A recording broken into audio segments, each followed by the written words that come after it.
राधे कृष्ण आप सभी को। आज की वीडियो में आपको सुनाऊंगी एक सच्ची कहानी, एक सच्चे भक्त की अद्भुत कहानी, जिनकी भक्ति की मिसाल आज तक भी दी जाती हैं। बहुत ध्यान से सुनिएगा। बहुत समय पहले की बात है। कसाई जाति में एक सदना नाम के भक्त हुए।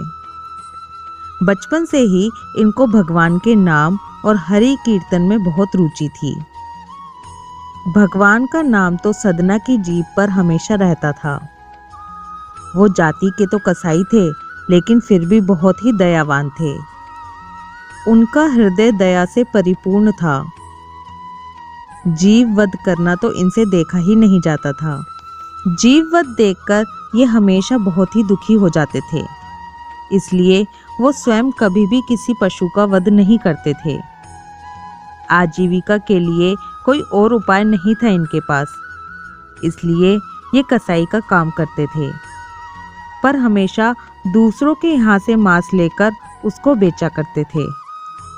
उस काम में भी इनका मन नहीं लगता था, पर मन मारकर इनको अपने जाति व्यवसाय को करना पड़ता था। सदना हमेशा नाम जप, भगवान के गुणगान और लीला में पुरुषोत्तम के चिंतन में लगे रहते थे। सदना का मन श्री हरि के चरणों में रम गया था। रात दिन वो केवल हरि हरि यही माला जपा करते थे। भगवान कभी अपने भक्त से दूर नहीं रह सकते।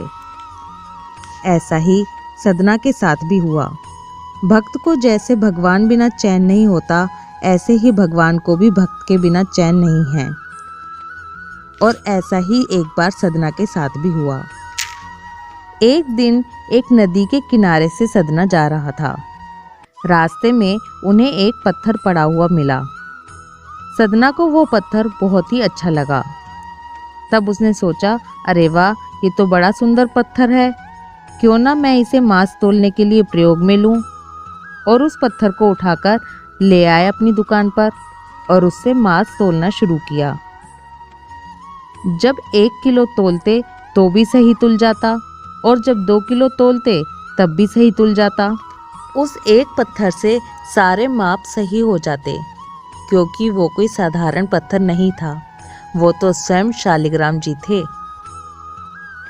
एक दिन की बात है, एक साधु सदना कसाई की दुकान के सामने से जा रहा था। जैसे ही उस साधु की दृष्टि उस पत्थर पर पड़ी, वो तुरंत शालिग्राम जी को पहचान गए। कसाई जैसे अपवित्र स्थल पर उस पत्थर को देखकर वो साधु बेचैन हो उठे। वो साधु सदना के पास गए और उससे बोले, तुम्हें शर्म नहीं आती? शालिग्राम भगवान को इतने अपवित्र काम में इस्तेमाल करते हो।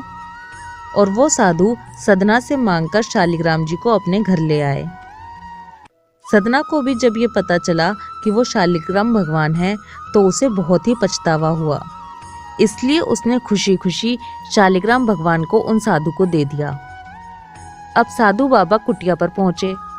उन्होंने विधि पूर्वक शालिग्राम जी की पूजा की, उनको स्नान कराया, लेकिन भगवान को ना तो पदार्थों की अपेक्षा होती है, ना मंत्र की, ना ही किसी विधि की।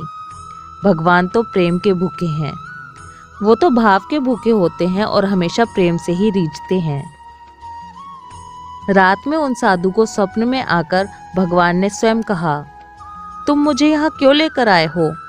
मुझे तो अपने भक्त सदना के घर में ही बड़ा सुख मिलता था। जब वह मांस तोलने के लिए मुझे उठाता था, तब उसके शीतल स्पर्श से मुझे बहुत ही आनंद मिलता था। मुझे उसके तराजू में झूले बिना तो नींद ही नहीं आती थी। और जब वो मेरा नाम लेकर कीर्तन करता था, नाचता था, तब आनंद के मारे मेरा रोम रोम पुलकित हो जाता था। तुम मुझे वहीं पहुंचा दो, मुझे यहाँ तुम्हारे पास नहीं रहना है। मुझे सदना के बिना तो एक क्षण भी चैन नहीं मिलता है। ये सपना देखकर साधु महाराज तुरंत जाग उठे। उन्होंने शालिग्राम जी को उठाया और सदना के घर जाकर उसे दे आए, और साथ ही उसको अपने सपने के बारे में बताया और उसे भगवत कृपा का महत्व भी बताया। सदना को पता चल चुका था कि वो पत्थर कोई और नहीं, भगवान शालिग्राम है। इससे उसके मन में पहले ही बहुत पछतावा था। वो मन ही मन कहने लगा, देखो मैं कितना बड़ा पापी हूँ। मैंने भगवान को निरादर पूर्वक अपवित्र मांस के तराजू का बाट बनाकर रखा। हे प्रभु, अब मुझे क्षमा करो। अब सदना को अपने व्यवसाय से घृणा हो गई। सदना कसाई शालिग्राम जी को लेकर पुरुषोत्तम क्षेत्र श्री जगन्नाथपुरी को चल पड़े। मार्ग में संध्या समय सदना जी एक गांव में एक गृहस्थ के घर में ठहर गए। उस घर में स्त्री पुरुष 2 ही व्यक्ति रहते थे। वहां पर स्त्री का आचरण कुछ अच्छा नहीं था। वो अपने घर पर ठहरे हुए इस स्वस्थ सुंदर सबल पुरुष को देखकर उस पर मोहित हो गई। आधी रात के समय सदना जी के पास आकर वो अनेक प्रकार की अशिष्ट चेष्टाएं करने लगी। सदना जी तो भगवान के परम भक्त थे। उन पर काम की कोई चेष्टा सफल नहीं हुई। तब सदना जी रात में ही उठकर हाथ जोड़कर बोले, हे देवी, तुम मेरी माता हो। अपने बच्चे की परीक्षा मत लो माँ, मुझे आप आशीर्वाद दो। भगवान के सच्चे भक्त पर स्त्री को माता ही देखते हैं। उस कामातुरा स्त्री ने समझा कि मेरे पति के भय से ही ये मेरी बात नहीं सुन रहा है। तब वो स्त्री उसी समय उठकर गई और तलवार लेकर अपने सोए हुए पति का सिर काट दिया। काम में अंधा होकर कोई इंसान क्या पाप नहीं कर सकता। अब वो सदना से कहने लगी, अब मत डरो, मैंने अपने पति का सिर काट दिया है। हमारे सुख का कंटक जो हमारे बीच का पत्थर था वो अब दूर हो गया। अब तो मुझे स्वीकार करो। सदना डर के मारे कांप उठा। स्त्री ने अनुनय विनय करके जब देख लिया कि उसकी प्रार्थना स्वीकार नहीं हो सकती, तब उस स्त्री ने नई चालाकी की। वो अपने घर के दरवाजे पर आई और छाती पीट पीट कर रोने लगी। उसके रोने की आवाज़ सुन के सभी लोग वहां पर इकट्ठे हो गए। तब वो स्त्री कहने लगी, ये यात्री मेरे घर रुका था। इसने मेरे पति को मार डाला है और अब मेरे साथ बलात्कार करना चाहता है। लोगों ने सदना को खूब भला बुरा कहा। कुछ लोगों ने उसे मारा भी, पर सदना ने कोई सफाई नहीं दी। जब ये मामला न्यायाधीश के पास पहुंचा, सदना तो बिल्कुल चुप था, क्योंकि वो अपनी प्रभु की लीला को देख रहा था और समझ नहीं पा रहा था कि ये क्या हो रहा है। क्योंकि सदना बिल्कुल चुप था, इसलिए उसका अपराध सिद्ध हो गया। तब न्यायाधीश ने आज्ञा दी कि सदना के हाथ काट दिए जाएं, और सदना के दोनों हाथ काट दिए गए। उन्होंने इसे भी अपने प्रभु की कृपा ही माना। उनके मन में भगवान के प्रति जरा सा भी रोष नहीं था।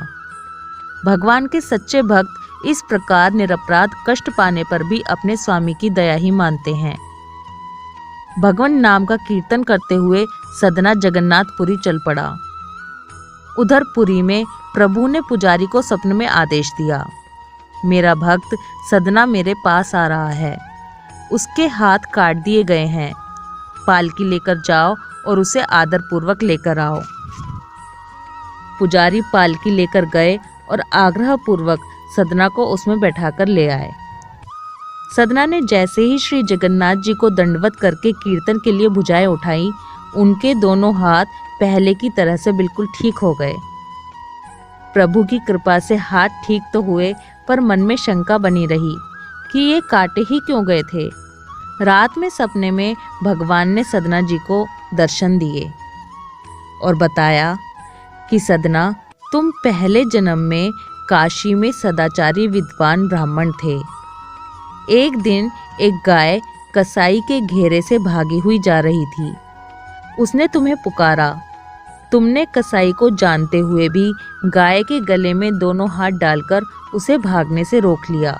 वही गाय वो स्त्री थी जिसके घर तुम ठहरे थे, और कसाई उसका पति था। पहले जन्म का बदला लेने के लिए उसने उसका गला काटा। तुमने उस डरी हुई गाय को दोनों हाथों से पकड़कर कसाई को सौंपा था। इस पाप से तुम्हारे दोनों हाथ काटे गए। इस दंड से तुम्हारे पाप का नाश हो गया। सदना ने भगवान की असीम कृपा पाई।